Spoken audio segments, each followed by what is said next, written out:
Pasti ada teknologi-teknologi yang terkini yang ada di pasaran sekarang ni. Apa mungkin doktor boleh kongsikan? Okey, antara teknologi baru adalah shockwave therapy.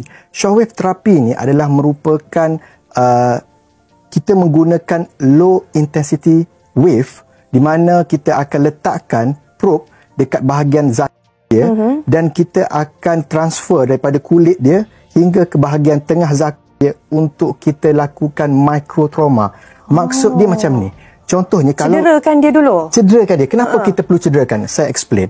Contohnya kalau kita cedera, apa yang berlaku? Kulit kita koyak, salur darah kita terkoyak. Salur darah kita terputus. Dan kita menjadikan pendarahan. So apa yang jadi, badan kita akan react, jom kita akan buat salur darah baru, kulit baru. So itu adalah proses dipanggil healing process. Jadi kenapa shockwave?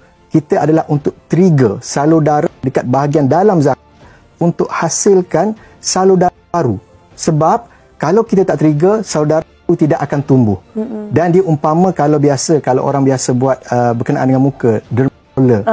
So kita kena luka sedikit so that sel-sel tisu baru akan tumbuh. Betul. The same idea buat untuk bahagian zat, dan dia akan panggil microtrauma yang menyebabkan salur baru akan tumbuh so that dia akan lebih bercambah. Dia umpama seperti kalau kacang hijau, dia akan tumbuh macam toge. Banyak, tumbuh banyak. Beribu-ribu salur darah tumbuh. Sebabnya zakat tidak ada komponen tulang ataupun cartilage macam telinga. Dia adalah otot, salur darah dan juga nerve.